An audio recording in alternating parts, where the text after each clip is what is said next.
육대장. 신선한 양지, 건강한 대파, 오래 끓인 사골 육수.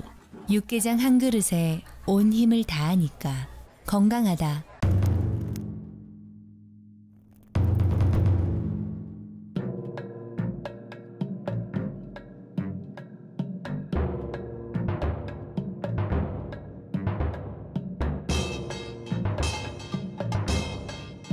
육개장은 육대장. 4월 봄의 화사함과 따뜻함이 늘 깃들기를 바랍니다. 라디오 서울이 함께합니다. 강혜신의 오늘의 미국.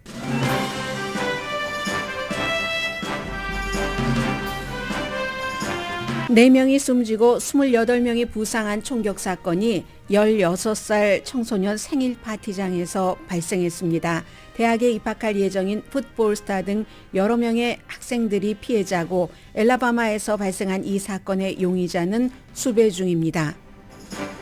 켄터키주 루이빌 공원에서도 또 총격 사건이 발생했고 미주리주 캔사스시에서는 동생을 픽업하러 간 오빠가 집주인이 쏜 총에 맞았는데 이 사건에는 인종이 또 이슈가 됐습니다.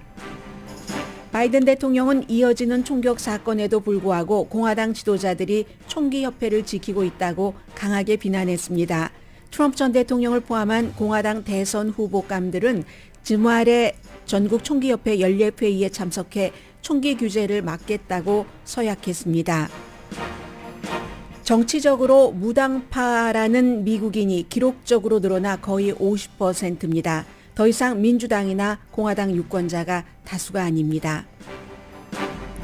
미국에서 언론의 자유가 어디까지 허용될 것인지에 대한 재판이 하루 연기돼 내일 시작됩니다. 도미니언 보링 시스템이 팍스뉴스가 알면서도 2020년 대선에 대해 거짓 음모론을 뿌렸다는 이유로 16억 달러 명예훼손 손해배상 소송을 한 케이스입니다. 국방부 기밀 유출을 하고 스파이 혐의로 기소된 공군 방위군을 방어하는 사람들이 있습니다. 마조리 테일러 그린 조지아주 연방 하원 의원과 팍스뉴스의 터커 칼슨이 대표적 인물입니다. 클래런스 토마스 연방 대법관의 돈 스캔들이 이어집니다. 이번에는 부인과 연관된 회사에서 매년 5만 달러에서 10만 달러를 받았었다는 기록입니다. 4월 18일 내일은 전국적으로 세금 보고 마감일입니다. 캘리포니아와 뉴욕주를 포함한 여러 주에서는 각기 다른 이유로 연기할 수 있고 이 연장 기한도 주에 따라 다릅니다. 중요한 건 연장하려면 4868 연장 양식을 작성해야 합니다. 오레곤주에서 하이웨이를 달리던 한 남자가 자동차 안에서 $100짜리 지폐를 유리창 밖으로 뿌린 게 며칠 뒤에 화제입니다. 하이웨이에서 돈을 뿌렸다? 이건 무슨 뜻일까요? 여러분 안녕하십니까? 오늘의 미국 강혜신입니다. 혹시 워싱턴 DC에서도 저희 라디오 서울 방송을 듣고 계신 분들이 많으신 것으로 알고 있는데 오늘 노예 해방의 날 공휴일이죠. 그렇기 때문에 그 워싱턴 DC 할러데이, 연방 할러데이이기도 하고 국세청도 오늘 쉬입니다.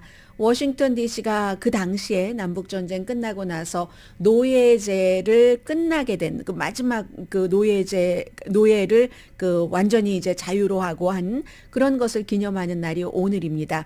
그래서 원래는 4월 15일이 뭐 매년 세금 보고 마감일인데 4월 15일이 오늘 올해는 토요일이었기 때문에 원래대로 하자면 오늘이 마감일이지만 워싱턴 DC 연방 의사당이 있는 미국의 수도가 공휴일이기 때문에 그래서 이제 내일로 이게 하루 더 연장이 된 겁니다. 이 내용은 이제 뒷부분에 좀 말씀을 드리겠고요.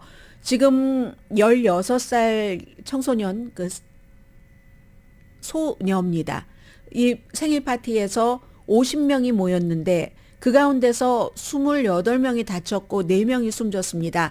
그런데 이상하게 토요일 밤에 발생한 사건이긴 합니다만은 엘라바마주 몽고메리에서 한 60마일 동북쪽으로 떨어진 데이드빌이라는 곳인데 여기에 대해서 추정되는 용의자를 잡았는지 잡지 않았는지에 대해서도 경찰이 이 시간까지도 자세히 밝히지 않고 있습니다. 뭔가 사연이 있겠죠. 경찰로서는. 그래서 용의자는 지금 잡히지 않은 것으로 보고 있고 있고 사망자는 17살, 18살, 19살, 23살, 특히 여동생의 생일 파티에 참석한 오빠가 숨졌습니다. 이 오빠가 하이스쿨 풋볼 스타였고 역시 그 풋볼 장학생으로 대학교에 그 잭슨빌 스테이트 유니버시티에 입학할 예정이었습니다. 그리고 생일 파티를 한 소녀의 어머니도 지금 다쳤고요.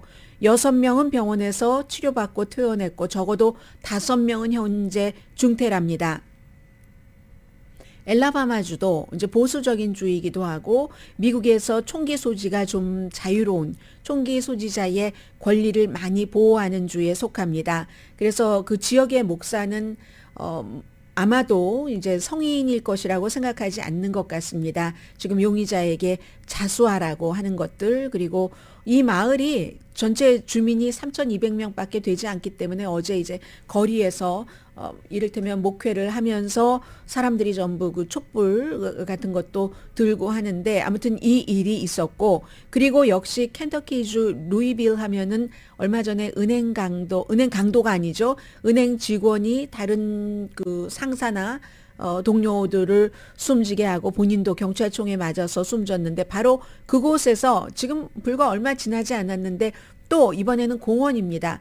수백 명이 모여 있었다고 하는데 많은 사람이 모인 공원에서 누군가가 총을 난사해서 2명이 숨지고 4명이 부상했습니다. 미주리주의 캔사스시입니다. 캔사스가 아니라요. 캔사스주가 아니라 미주리주의 캔사스시에서는 며칠 전에 흑인 10대 그 청소년이 16살입니다. 그 누군가를, 동생이겠죠 아무래도, 픽업하러 갔는데 집주인이 나와서 총을 쏜 겁니다. 이 청소년은 흑인이었고 물론 집을 잘못 찾아간 건 있습니다. 부모님이 이제 픽업해 오라고, 동생이라고 저는 생각이 됩니다. 픽업해 오라고 한 것 보니까 픽업해 오라고 해서 갔는데 주소가 115 테라스인데 이 청소년이 간 곳은 115 스트릿이었습니다. 벨을 눌렀죠? 주인이 나왔습니다. 머리와 손에 총을 맞고 지금 병원에 입원해서 뭐 회복 중이라고는 하지만, 그렇기 때문에 이 며칠 사이에 미주리주의 캔사스주에서도 시리에서도 시위가 아주 이만저만한 게 아니었습니다. 왜냐하면 이제 청소년밖에 되지 않았고 뭐 누구네 집 벨을 잘못 눌렀다고 해서 딱 나와서 총을 쏘느냐, 이거 흑인이어서 그렇지, 이게 이제 시위하는 사람들의 주장이고 집주인은 조사를 받고 풀려났답니다. 물론 추가 조사는 있겠죠. 그런데 이제 모든 것들은 총기에 관해서 주정부의 법이 있고 또 그 도시에 또 다른 타운, 마을에, 시골에 그런 그 법이 있기 때문에 미주리주의 그 법에 따르면 이러한 일이 있었을 때 24시간 안에 기소를 하거나, 보통 이제 48시간이잖아요. 24시간 안에 기소를 하거나 아니면 석방을 해야지 된답니다. 이 사람은 석방됐죠. 석방되고 나니까 주말에 굉장히 많은 사람들이 시위를 하는 겁니다. 아니 집 좀 잘못 찾아가서 벨을 눌렀다고 나와서 총을 쏜단 말이야? 흑인이었기 때문에 그렇지. 여기에 대해서 경찰국장은 지금까지의 정보로는 집주인에 대해서는 뭐 지금 밝힌 바가 없습니다. 집주인이 의도적으로 흑인이었기 때문에 인종이 문제가 돼서 총을 쐈다고 결론 지을 수 없다. 그러나 경찰국장의 입장에서 보면은 흑인이라는 그 인종이 여기에 개입된 것으로 보인다. 이게 지금 경찰국장의 얘기입니다. 아무튼 이 16살 청소년도 학교 마칭 밴드에 속해 있다고 하거든요. 졸업을 앞두고 이런 일을 당했습니다. 그런가 하면은 요즘은 뭐 총격 사건이 일어나면 예전에는 쇼핑몰에서 시작해서 학교도 점점 대학교, 뭐 고등학교, 중학교, 초등학교로 내려갔는데 1년 정도 됐네요. 텍사스주의 우발디에 총격 사건, 클래스 2군데서, 교실 2군데서 총격 사건이 일어나서 19명의 어린이가 숨지고 뭐 했잖아요. 7발 총을 맞은 어린이도 있었고 해서 그 가운데서 10살인 4학년 노아 오로나라는 학생은 총을 맞았는데 뭐 한 발이 뭐 등에 맞아서 좀 심각하게 맞은 것 같습니다. 아직도 이게 회복되지, 딱 한 발 맞았는데도 회복되지 않고 있다. 이런 일들과 함께 요즘 너무 많잖아요. 켄터키주, 루이빌, 또 테네시주의 내쉬빌 등등 지금 이 순간에도 뭐 불안에 떨고 계시는 분들이 너무 많으실 겁니다. 지난주에 보도해드린 것처럼 점점 많은 부모님들이 아니 우리 아이 학교에 보내도 돼? 심지어는 그 학교가 조금 위험할 수도 있으니까 총격 사건에 대비해서 아이를 전학시켜야지 되는 게 아닌가라고 생각하시는 부모님들도 점점 늘어나고 있다는 거잖아요. 이제 총기 폭력은 미국 사람들의 일상에 꽉 붙어 있습니다. 그런데 너무나도 이 이슈가 정치적이기 때문에 총기 폭력을 예방할 길이 지금 보이지 않고 있습니다. 바이든 대통령이 일요일인데도 엘라베마주의 그 생일 파티에서의 총격 사건에 대해서도 성명을 발표를 했거든요. 이게 지금 미국이 총기가 거의 4억 정 정도 있고 인구 100명당 총이 125정입니다. 2011년도에는 인구 100명당 인구보다 작은 88정이었는데 지금은 인구 100명당 120정 이상의 총이 있는 그런 미국입니다. 거의 60% 정도는 강력한 총기 규제를 원합니다. 민주당의 90% 이상, 무당파의 50% 정도.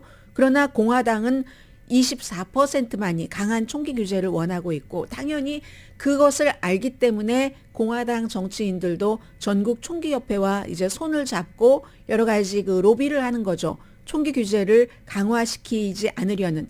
지금까지요, 미국이 다른 것은 다 그렇다 치고 살상무기요.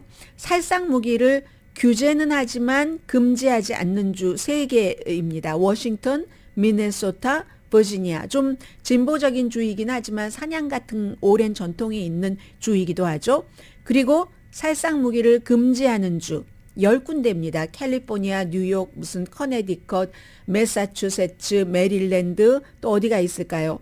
일리노이주가 있고 뉴저지, 뉴욕 말씀 안 드렸죠? 워싱턴 DC, 델라웨어가 있고 하나가 더 있는데 하와이. 이렇게 10개 주만 살상무기가 주정부 차원에서 금지됐습니다.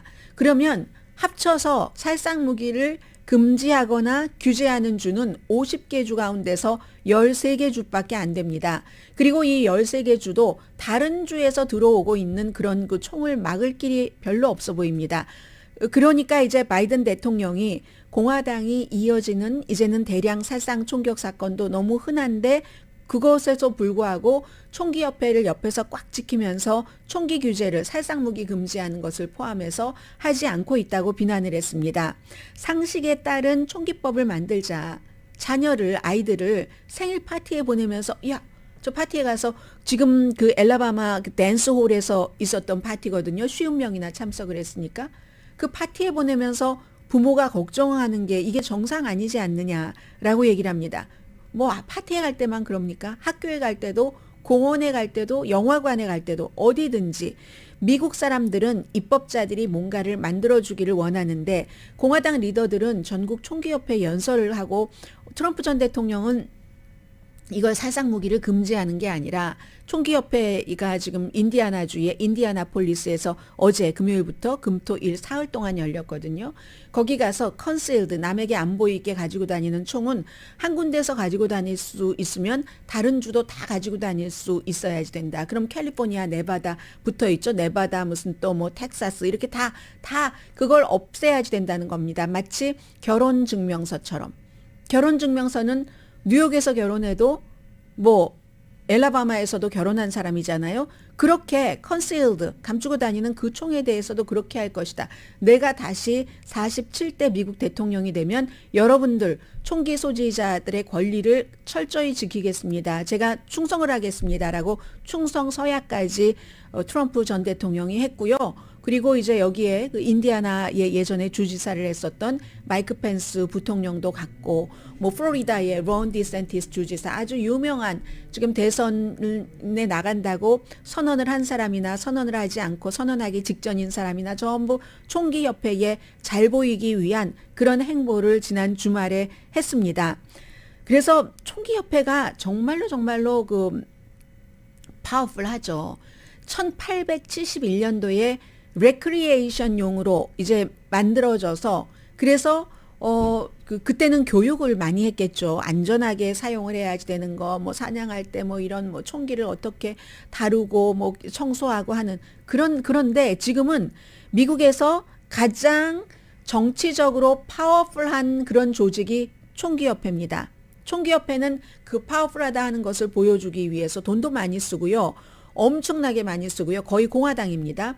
그리고 특별히 그 민주당 주 가운데서도 사냥 같은 것과 연관된 그런 곳이 지역구인 의원을 빼고는 그래서 엄청나게 사람이 많아서 이 전국 총기협회는 500만 명이 회원이라고 얘기를 하지만 또 다른 곳에서는 한 300만 명 정도 되지 않을까 이렇게 보고 있는데 어쨌든 그 사람들이 총기협회에 유명한 사람들도 많이 들어있죠. 세라 페일린 전 그 엘라스카 주지사라든가 영화배우 우피 골드버그도 총기협회 회원입니다. 찰턴 헤스턴과 마찬가지로요. 예전에 찰턴 헤스턴이 총기협회 회장을 지낼 때도 굉장히 힘이 막강했는데 2021년도에 420만 달러를 로비 자금으로 썼습니다. 로비 자금이라는 거예요. 어떤 그 정치인들에게 기부를 한 것이 아니라 기부 액수는 어마어마하게 많고 학교에 총격 사건이 이렇게 일어나도 트럼프 전 대통령도 총기협회 연례회의에서 선생님들이 총기로 무장하면 되는데 그런데 왜 그걸 하지 않느냐라고 얘기를 했기 때문에 또 바이든 대통령은 공화당 그 지도부가 이렇게 해서는 대량 그 총격 사건을 막을 수 없다라고 얘기하고 공화당에서는 총이 무슨 죄냐 범죄가 죄고 사람이 죄지 하는 것을 보면은 지금으로서는 이 아무리 많은 어린이들이 대량 살상 총격 사건으로 숨져도 살상 무기를 강화하는 법안이 공화당이 주도하는 하원에서부터 시작돼야 되니까 거기서 나올 리가 없다고 봐집니다.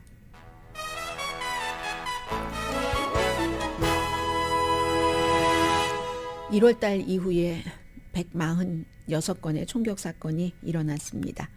오늘의 미국은 신용의 상징 유한양행 건강식품과 누구나 젊어지는 얼굴, 피부과학 셀리온, 이민법 가정법 전문 제인정 종합법률사무소, 프리미엄 고기 쌈밥 전문 레스토랑 쌈, 재래식으로 직접 만든 검정콩 생순두부 수라원 순두부, 총 20억 달러 승소, 교통사고와 상해 전문 브라이언 타필라와 CG 변호사 그룹 공동후원입니다. 잠시 뒤에는 여러분들은 그 소속 당이 어디세요? 많은 분들이 저에게 물어보시고 상상도 하시는데 저는 등록된 당에 없는 사람입니다. 이제 저와 같은 사람들이 점점 늘어난다는 거예요. 이게 추세이기도 하고 이유도 있는 것이고 그리고 이제 정말 세계의 재판입니다. 아마 내일부터는 여러분들께서 듣기 싫어도 보기 싫으셔도 팍스와 도미니언 보링 시스템의 재판을 몇 주일 동안은 뉴스로 보셔야 되고 그리고 그것은 가장 끝에 가면은 미국에서 제일 중요하게 생각하는 표현의 자유, 언론사의 표현의 자유는 어디까지 이게 지켜질 것인가 이런 것과 연관이 되거든요. 잠시 뒤에 전해드립니다.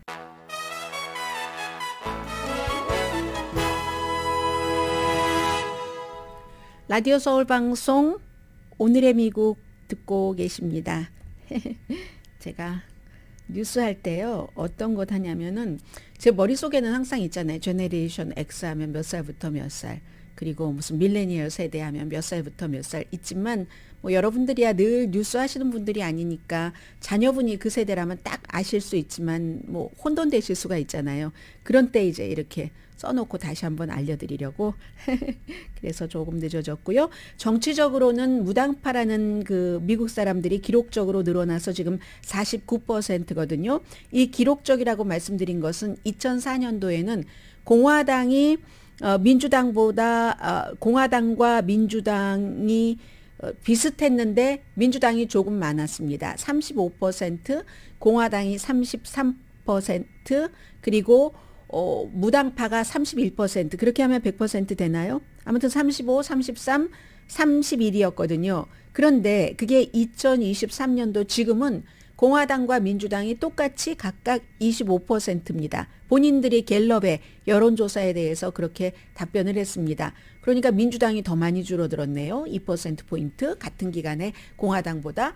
그리고는 무당파는 49%로 늘어났습니다. 전에 31%였다가 49%니까 18% 늘어났고 민주당은 33에서 25%로 공화당은 35에서 25%로 아니죠. 민주당이 35에서 25로 10% 줄어들었고 공화당이 33에서 25로 8% 줄어들었습니다. 그게 이제 이렇게 18%가 그대로 무당파로 가서 이제 49%가 된 겁니다. 이게요. 이 트렌드는 결국은 공화당과 민주당에 무엇을 말해주느냐면은 앞으로 돈 모으기도 힘들겠다. 파워를 딱 그 강한 파워를 양당제에서 갖고 있기도 힘들겠다. 이런 것들도 의미를 하고 그리고 또 하나는 갤럽의 그 조사하고 분석하고 한 사람 얘기를 들어보면 이 추세가 금방 바뀌어서 다시 민주당 공화당 소속이 올라가고 무당파가 줄어들 것 같지는 않다는 겁니다. 더 늘어날 것 같아요. 지금 같은 걸 보면. 그 이유가 크게는 두 가지인데 하나는 이것 말씀드리려고 계산했어요. 젊은 세대가 주도하기 때문에 젊은 세대는 아무래도 그 나이 드신 분들보다 좀 독립적으로 생각을 많이 하잖아요. 이슈에 따라서 생각이 다르고 인종에 따라서 생각이 다르고 하기 때문에 제네레이션 X와 밀레니언 세대가 이제 나이가 들어갑니다. 나이가 들어가는데도 이 사람들이 독립적인 그런 시각을 유지한답니다. 예전에 나이 든 세대와 다른 거예요. 젊었을 때는 막 진보적이다가 보수적이 되고 막 이러는데 예를 들어서 제네레이션 X가 65년부터 80년 사이에 태어난 사람이잖아요. 베이비부머 다음 세대.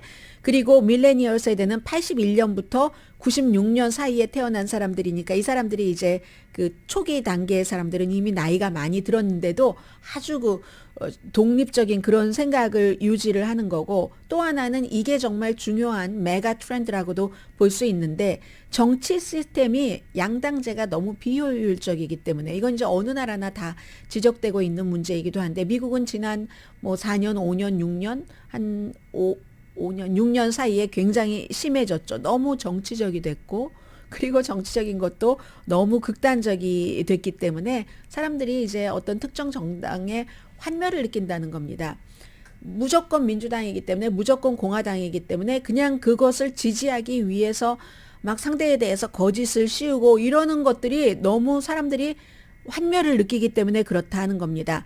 2004년부터 딱 한 번을 빼고요. 2012년 한 번을 빼고는 미국 사람들이 이제 체크 앤 밸런스를 맞춘다 해서 백악관, 상원, 하원 어디든지 선거를 치를 때마다 뭔가가 바뀌었거든요. 현재 주도를 잡고 있는 당과 그 선거를 치르면 막 바뀌고 이랬거든요. 그러한 이유가 바로 불만족스러운 무당파 유권자가 많았기 때문이라는 겁니다. 2004년부터 2013년까지 이게 31%에서 49%로 늘어나면서 계속 이것도 마음에 안 드네. 민주당도 공화당도 마음에 안 드네 하면서 이제 뭐 당도 뭐 하원 의석도 바꾸고 상원도 바꾸고 뭐 이렇게 바꾸면서 아무튼 그러니까 한마디로 지금 미국의 정치에 대해서 만족하는 사람보다 불만족하는 사람이 훨씬 늘어가고 이 같은 추세는 급하게 꺼질 것 같지 않다 하는 것을 말씀을 드렸습니다. 내일부터는요. 델라웨어에서 배심원 마지막 선정을 포함을 해서 도미니언 보링 시스템이라는 그 콜로라도에 본사가 있는 회사입니다. 예전에 무슨 뭐 트럼프 전 대통령 부정선거 막 주장하고 할 때 뭐 시드니 파웰이라든가 루디 줄리아니 같은 사람이 이게 뭐 베네수엘라 돈이 들어갔고 미국의 무슨 민주당의 돈이 들어갔고 하지만 뭐 베네수엘라 돈이 들어간 것도 아니고요. 아무튼 본사 자체가 콜로라도 주에 있는 건데 팍스와 팍스의 아주 그 중요한 인물들이 부정선거가 아닌 줄 알면서 우리 기계를 이 도미니언 보링 시스템은 본인들의 기계에 대해서만 얘기합니다. 우리 기계가 뭐 넣으면은 투표를 하면은 트럼프 표가 바이든 표로 바뀐다던가 이걸 알면서도 했기 때문에 우리 회사가 너무나 손해를 받고 명예훼손죄로 16억 달러 소송을 해서 원래 오늘 진행될 예정이었거든요. 근데 어젯밤에 갑자기 이제 판사가 일단 하루 연기한다 했는데 월스트리트저널 보니까 그 월스트리트저널을 보니까 이게 그 아마도 팍스에서 뭐죠? 좀 협상 같은 거를 할 수도 있잖아요. 협상을 하기 위해서 그랬다 하는데 아마 협상이 잘 안 됐는가 보죠. 액수 가지고 팍스는 뭐 한 6억 달러 정도 되면 어떻게 해보겠다 하지만 이 도미니언 그 보링 시스템은 16억 달러. 16억 달러면 팍스에도 큰 돈이긴 하지만 이 돈을 주고 뭐 팍스가 무너질 그 정도는 아니고요. 이건 이제 돈의 문제는 아니지만 지금 이게 보통 이제 이런 재판이 이어지면 무엇이 그 부정선거였다 아니었다까지도 증명을 하라고 원고가 그래야 되는데 이 경우는 판사가 그것까지 도미니언 보링 시스템이 증명할 필요는 없다고 했습니다. 왜냐하면 다 알고 있는 일이기 때문에 부정선거가 아니었다는 것을 다 이게 증명이 됐기 때문에 그것까지 증명할 필요는 없다라고 얘기를 했고요. 그러면 이 박스의 여러 뭐 뉴스 뭐 프로듀서라든가 뉴스의 최고 책임자 또 뭐 루퍼트 머더 유명한 지금 텔레비전 화면에 보이고 있네요. 션 해니티부터 더커 칼슨 뭐 이런 유명한 그런 어피니언 리더들이 의도적으로 알면서도 계속 부정선거라고 뿌렸는가 이 점만 의도가 있었는가 없었는가 이걸 이제 도미니언 보링 시스템이 증명하면 된다는데 그거 증명하기가 쉽지가 않습니다. 왜냐하면 팍스 측에서도 얘기를 하고 모든 언론 매체는 누가 무슨 말을 하든지 그 당시에는 트럼프 전 대통령 측근에서 이게 가짜 선거다라고 주장하는 것이 뉴스적인 가치가 있었기 때문에 우리는 보도를 했다라고 얘기를 하잖아요. 그럼 도미니언은 아니 그런데 텍스트 같은 다 증거에 보면은 부정선거 아니라는 것도 알았고 시드니 파웰 미친 여자라고도 하고 트럼프는 정말 죽도록 싫어라고 뒤에서는 다 텍스팅을 그렇게 하면서도 그렇게 했단 말이야? 이게 증거가 되는 게 아니야 하는데 법원에서는 그 텍스트 자체를 의도적으로 팍스가 그렇게 보도를 함으로 인해서 도미니언 보링 시스템을 명예훼손했다라고 증명하기는 불안정하다고 그것으로 충분하지 않다고 불충분하다고 보고 있는 겁니다. 이게 굉장히 어렵고요. 더군다나 미국에서 표현의 자유와 언론의 자유를 이제 거의 동격으로 놓고 이걸 보호하기 위해서 1964년도에 연방 대법원의 판결이 있었습니다. 언론사라든가 아니면 영향력 있는 공직자를 명예훼손으로 소송을 해서 이기기 힘든 그만큼 증거를 확실히 악의가 있었다. 팍스가 악의가 있고 그렇게 보도를 했다 하는 고의적으로 했다는 것을 증명을 해야지 되기 때문에 원고인 도미니언 보링 시스템이 그래서 이제 이게 그다지 쉽지는 않습니다. 루퍼트 머덕은 얘기했잖아요. 내가 시드니 파웰 같은 사람 뭐 루디 줄리아니 같은 사람 출연시키지 못하도록 중단할 수도 있었는데 그게 정치적인 이념의 문제가 아니라 이데올로기의 문제가 아니라 돈 때문에 이 그린 색깔 때문에 블루 오알 레드가 아니라 그린 박스 이 돈 달러 이것 때문에 내가 벽에 가이도 출연 중단시키지 않고 했어 하고 얘기를 했는데도 그것 가지고는 안 된다는 얘기입니다. 아무튼 그래서 이 얘기는 결국은 이제 그 표현의 자유, 언론 매체에서 이게 팍스가 이기면 그걸 이제 법원에서 다시 한번 해주는 거고 그리고 팍스에서 얼마나 유명한 말 잘하는 사람들이 많이 나갑니까? 배심원들 앞에서 설득력 있게 우리는 그 주장을 모든 주장을 다 해야지 된다면 배심원 마음인 거예요. 배심원 12명이 어떻게 결정을 하느냐 이거 그리고 팍스는 여기서 끝나지도 않죠. 이 스마트 매트릭이라는 전자 테크놀로지 회사는 더 큰 액수를 고소를 한 상태고요.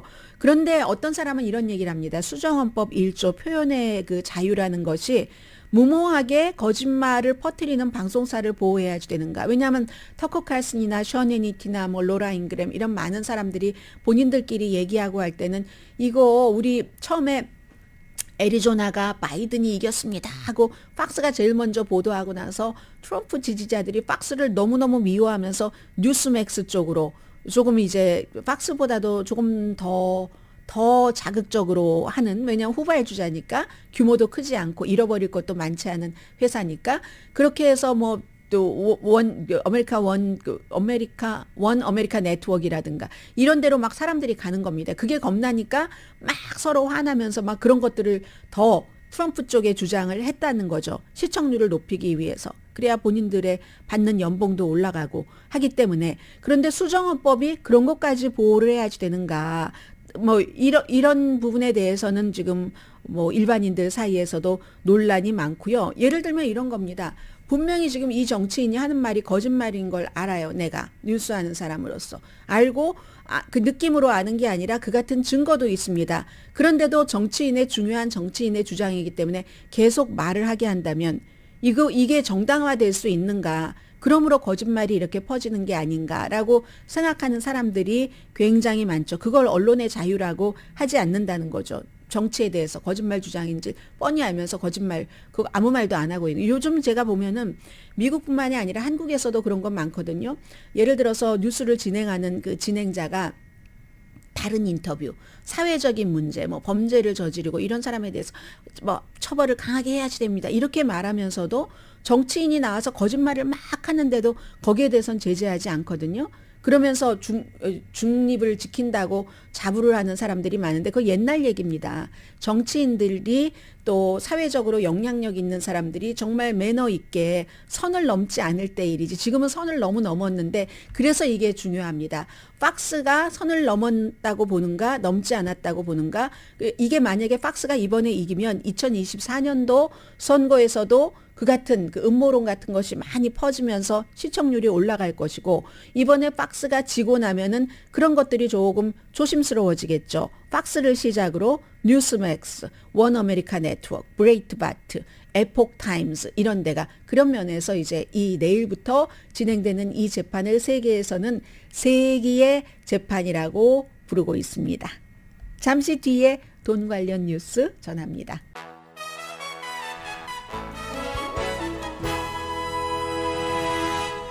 라디오 서울 방송 오늘의 미국 듣고 계십니다. 네, 워싱턴 DC가 노예 해방의 날이기 때문에 오늘이 원래 또 마감일이어야지 되는데 내일로 연기가 됐고요. 국세청이 쉬어서요. 오늘 만약에 세금 보고 다 준비하지 못하신 그런 분들은 캘리포니아주나 뉴욕이나 다른 여러 주들이 지금 여러 자연재해 때문에 연기를 할 수 있잖아요. 그 자동적으로 연기가 되긴 됐는데 그래도 연기 신청을 하셔야지 그 만일의 사태에 매달 벌금이 물게 되잖아요. 그래서 폼은 아주 간단합니다. 4868 폼 4868로 연기 신청만 아주 간단하니까 예상되는 뭐 금액 적고 해서 신청을 하시는 게 좋고 그리고 캘리포니아주는 뭐 10월 16일까지고요. 그때는 이제 돈을 다 내셔야지 되고 이게 이제 한 가지고 다른 주는 조금 뒤에 말씀드리겠습니다. 두 번째는 그런데 헬스 세이빙 어카운트나 뭐 무슨 로스 IRA 같은 거 은퇴연금 내시는 이런 부분들 있잖아요. 그거는 이제 오늘까지 하셔야지 그게 마지막이 됩니다. 뭐 내일도 괜찮겠네요. 내일이 마지막이 되겠네요. 그건 이제 10월 18일 그때까지 쭉 하시는 분들은 늘 아실 거예요. 제가 어떤 그 말씀을 지금 드리고 있는지요. 그래서 그거는 10월 16일까지 연장되는 게 아니라 오늘까지 하셔야지 되는 거고요. 그래서 재난지역으로 연장되는 지역은 캘리포니아주는 굉장히 다 잊었네요 벌써 제가. 정말 오늘도 좀 흐린 하늘이기는 합니다만은 맑은 하늘 보기가 어려웠었던 한때가 있었죠. 그 한때가 지나갔는데 그 한때 때문에 지금도 고생하시는 분들 많으시겠네요. 폭설 내렸고 폭우 내렸고 길도 집도 너무 많이 망가졌던 눈 피해까지 있었던 해서 캘리포니아주는 10월 16일이고요. 뉴욕도 겨울 폭풍 뭐 폭설 피해자들이 많아서 5월 15일까지가 뉴욕은 한 달 연장을 했고 캘리포니아주는 6개월이네요. 그 밖에 7월 30일까지 이 방송을 듣고 계시는 분들께서 테네시, 알칸소, 미시시피에 살고 계시다면 폭풍 심했잖아요, 여러분. 그래서 그런 분들께는 7월 31일까지 미국이 워낙 크고 또 주정부에 따라서 운영을 다르게 하고 있기 때문에 이렇게 세금 보고를 하는 그 날짜도 지금 달라졌습니다. 아무튼 그리고 올해는 리펀드 액수가 좀 작아졌대요. 지금까지 보면은 이렇게 캘리포니아, 뭐 뉴욕, 다른 뭐 테네시, 미시시피 연장이 됐어도 좀 아무튼 거의 그 보고를 하실 수 있는 분들은 보고를 하신 것 같습니다. 리펀드 액수 보니까 팬데믹 정책이 이제는 다 끝나갔기 때문에 여러 가지 뭐 자녀에 대한 세금 공제 혜택 또 자녀 없는 저소득층에 대해서도 팬데믹 당시에는 여러 혜택을 줬었는데 그게 없어졌기 때문에 리펀드가 평균 어떤 매체는 뭐 7% 줄어들었다. 한 해 전에 비해서. 뭐 NPR은 10% 정도 줄어들었다. 이렇게 얘기하는데 평균이요. 지난해는 3,200달러 정도 리펀드를 받았다면 많이 받으시는 분들도 계시고 안 받는 분, 내시는 분들도 많이 계시겠지만 올해는 한 1,900달러 정도 리펀드를 받는 게 평균이 그렇답니다. 그리고 또 제가 말씀 안 드린 게 있나요? 네, 그 정도 말씀드리면 될 것 같고요. 또 하나 있네요. IRS에서 국세청에서 연소득이 73,000달러 이상이신 분들, 그런 분들은 이제 그 미만을 벌고 또 다른 케이스는 전자 이렇게 막 종이해서 뭐 우체국에 가서 뭐 보치고 이런 거 아니고 온라인으로 보고를 하시거나 하면은 그러면은 이제 국세청에 그 돈 안 내고 하는 그런 폼들이 있습니다. 털보택스에 뭐 돈 100 몇십 달러 내고 안 하셔도 되는 그런 것이 있고, 그러나 또 안전하게 하시려면 늘 여러분들 도움을 받으시던 CPA 전문가의 도움을 받으시는 것도 좋겠고요. 아무튼 내일이 마지막 날이니까 오늘은 준비를 하시는 게 합리적인 거죠. 자, 그리고 오늘 아침에 보니까 케빈 맥카티 공화당의 하원 의장이 뎁 실링 올린다. 부채 상한선 매년 뭐 자동적으로 올라갔던 거, 이것도 최근에 많이 정치화됐는데 오바마 시대부터 그랬는데 뭐 안 올려준다고, 민주당이 대통령이 돼 있으면 공화당이 안 올려준다고 하고 이런 일이 있었는데 뭐 올린다, 올리기는 올리는데 뭐 여름에 뭐 6월달 되면 끝난다고 재무장관이 발표를 했었죠. 그런데 정부 지출은 줄이겠다 하고 백악관이나 행정부는 정부 지출도 안 줄였으면 좋겠다 이런 생각을 하는 거고요. 이 정도 나오는 거 보면 협상을 하겠죠. 어느 선에서. 그리고는 지금 중요한 문제 가운데 하나가 클래런스 토마스 연방 대법관이 날마다 뉴스에 나오는데 처음에 선물 문제, 비싼 선물, 그 다음에 이제 휴가 문제, 그러다가 이제 실제로 그 뭐 부동산 판 것, 그리고는 또 이젠 또 캐시가 들어간 거, 이런 그 크게 네 가지거든요. 첫 번째 선물은 비싼 선물 받고 신고 안 했다. 두 번째 휴가도 인도네시아에 한 해에 50만 달러 휴가를 가고도 신고 안 했다. 세 번째 부동산 문제는 본인과 그 가족들 세 군데를 본인 휴가도 막 한 해에 50만 달러 보내주고 그 사람이 한 해에 2014년도에 샀다. 사고 나서 엄마가 계속 사는데 뭐 집 보수 공사까지 다 해줬다. 뭐 이런 거. 그리고 네 번째는 이게 이제 와이프와 와이프의 시스터가 운영하고 있었던 부동산 회사가 있었는데 그 부동산 회사는 2006년도에 없어졌습니다. 그리고 이름을 바꿨어요. 이름을 바꿨는데도 또 와이프가 운영을 하고 있다고 하고 바로 그곳에서 매년 5만 달러에서 맥시멈 10만 달러까지 계속 뭔가 돈이 수입이 있었다는 겁니다. 없어진 회사라고 하는 거 보는데 그런데도 또 와이프가 계속 연관이 있다고 보니까 이 경우는 좀 서류상에 좀 잘못된 것이 아닌가 이렇게도 짐작이 되는데, 어쨌든 모든 것을 보고를 잘 안 하고 돈이 들어오고 나가고 선물이 들어오고 나가고 하니까 연방 대법원은 정말 미국에서 본인들이 원하는 그런 규율이 있는 겁니다. 다른 곳의 감시 이런 것을 받지 않고 그만큼 그 사람들의 품격을 믿는 거죠. 품격을 믿는데 이 사람이 선물부터 휴가부터 뭐 돈이 왔다 갔다 부동산 거래가 왔다 갔다 하고 보고를 다 안 하니까 그만큼 미국과 세계에서 연방 대법원의 어떤 뭐라고 할까요? 신뢰도 같은 것이 굉장히 떨어지는 거고, 그러니까 뭐 사임해라 하는 얘기까지 많이 나오는데 사임은 안 할 것 같고요. 그리고 공화당이 주도하는 의회에서도 아직까지 뭐 이 정도 일로서 그 사람을 죄송합니다. 이 정도 일로서 그 사람을 탄핵을 할 만한, 아니 왜 소리가 나는 거죠? 탄핵을 할 만한, 제가 바이브레이션으로 분명히 해놨는데도 안 죽이면 나는군요. 그래서 탄핵을 할 만한 그 정도까지는 뭐 시작을 당연히 안 할 것으로 보고는 있는 거죠. 아무튼 그런데 제가 시간이 되면은 이 클래런스 토마스 연방 대법관에 대해서는 이 사람이 정말 어렵게 자랐거든요. 어렵게 자라고 어떤 생각을 갖고 있고 성직자가 되려고 했는데 신학교에 들어갔는데 신학교에서도 엄청 까맣다고 인종차별을 했었다는 거잖아요. 그래서 결국은 무슨 신학자가 되는 것도 포기를 했고, 그리고 블랙 피플 가운데서도 조금 하얀가 더 블랙인가에 따라서 차별이 더 심해진답니다.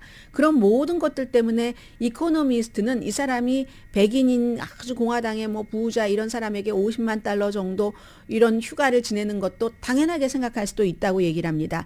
왜 아프리칸 아메리칸들이 블랙 라이브스 매러 같은 거 일어나고 할 때 너무 그 사람들은 얼만큼 학대받았는가 하는 그런 실제로 받기도 하고 과거에 어머니, 아버지, 할아버지, 할머니 그 역사가 있기 때문에 우리 이 정도는 해야 되라고 그게 불법인데도 불구하고 뭐 이렇게 스스로에게 주는 그런 익스큐즈 하게 되는 그런 게 있다고 하잖아요. 이 클래런스 토마스도 그런 게 있을 수도 있다. 흑백 분리 시대에 아주 치열한 그런 것을 겪고 나서 연방 그 대법관까지 아프리칸 아메리칸으로서 된 사람이고 하면은 뭐 이런 여러 가지 문제들이 있는데 오늘은 어차피 시간이 없기 때문에 틈이 나는 대로 여러 가지를 전해드리겠고요. 잠시 뒤에 또 중요한 뉴스들이 남아 있습니다.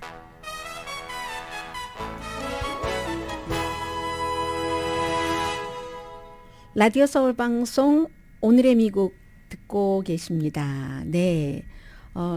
보통 이제 그 정치인들이 같은 당에서 서로 격돌하지 않으려고 하고 더군다나 이제 노련한 정치인이 이제 신참 정치인을 공격하는 걸 싫어합니다. 그런데 마조리 테일러 그린이라는 조지아주의 연방 하원 의원에 대해서 린지 그레이엄이라는 베테랑 중에 베테랑 공화당 상원 의원이 비난을 했습니다. 어제가 이제 주말이에는 미국의 텔레비전 시사쇼가 쫙 펼쳐지잖아요. 먼저 마조리 테일러 그린이 뭐라고 했느냐면은 지금 그 국방부에 기밀 유출한 공군 방위 정보국 소속의 21살의 이제 스파이 혐의로 기소가 됐잖아요. 왜냐하면 미국을 해를 주고 적을 이롭게 할 수 있는 그러한 일을 했기 때문에 기밀을 유출시켜서 그랬는데 잭 테이세라에게 뭐라고 얘기를 했냐면 부당하다. 이 사람에게 지금 취해진 게 마치 무슨 죄인처럼 마조리 테일러 그린의 얘기입니다. 죄인처럼 반역차처럼 대우를 하고 있는데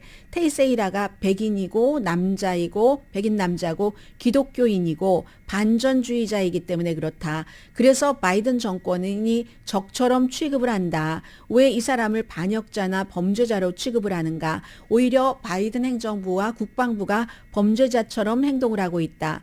그는 진실을 말했다. 진짜 적은 누구냐? 직급이 낮은 방위군이냐? 아니면 비나토 국가인 우크라이나에서 핵을 가진 러시아와 함께 전쟁을 하는 바이든 행정부냐? 이렇게 얘기를 했습니다. 그러자 그리고 이 마조리 테일러 그린뿐만이 아니라 팍스의 터커 칼슨도 비슷하게 이 잭 테이세이라를 방어를 했거든요. 미국인에게 우크라이나에서 어떤 일이 일어나는지를 알려준 사람이다. 칭찬했어요. 막 그랬더니 린지 그레이엄이 군 출신이잖아요. 이 마조리 테일러 의원 그 팍스의 터커 칼슨은 비난하지 않고요. 이 마조리 테일러 그린이 할 수 있는 가장 무책임한 발언을 했다. 정보국 멤버가 미국의 정책에 동의하지 않는다고 기밀을 유출하고 그렇게 한다면 정치인이 나와 맞지 않는다고 하면서 정치인으로서 가질 수 있는 기밀을 유출하는 것과 똑같다. 그로 인해서 너무 많은 손상이 있었고 심지어 조지아주의 군인에서부터 어디 다른 곳의 군인까지도 그 방위군이 한 일 때문에 안전하지 않다. 너무 끔찍하고 무책임한 일이다 하는데 미국은 이 정도인 겁니다. 그런 일이 있어도 또 그 사람을 비호하는 측이 있는 거예요. 이것도 이제 오늘 또 하나의 뉴스고요. 그리고 마지막 아이템은 좀 가볍게 한번 가보겠습니다. 오레곤주에서 하이웨이를 달리던 남자가 자동차 안에서 $100짜리 지폐를 유리창 밖으로 뿌렸습니다. 하이웨이에서요. 며칠 전에 저녁 7시 23분에 5번 프리웨이에서 유진 내 끝자락이라고 하거든요. 사람들이 천천히 달리다가 다 나와서 돈을 주었답니다. 38살의 콜린 데이비스 메카시라는 사람인데 그냥 내가 좋은 일 하고 싶어서 그랬다라고 얘기를 하고 있거든요. 한 20만 달러 정도를 뿌렸답니다.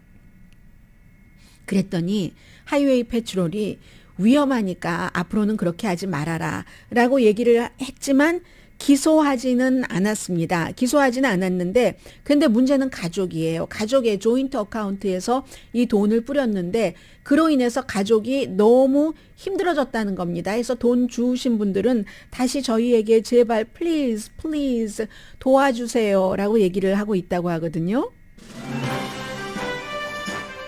위험하기도 하고요. 오늘의 미국은 신용의 상징 유한양행 건강식품과 누구나 젊어지는 얼굴, 피부과학 셀리온, 이민법 가정법 전문 제인정 종합법률사무소, 프리미엄 고기 쌈밥 전문 레스토랑 쌈, 재래식으로 직접 만든 검정콩 생순두부 수라원 순두부, 총 20억 달러 승소, 교통사고와 상해 전문 브라이언 타필라와 CG 변호사 그룹 공동폰이었습니다. 10시에 좋은 아침, 좋은 하루 방송됩니다.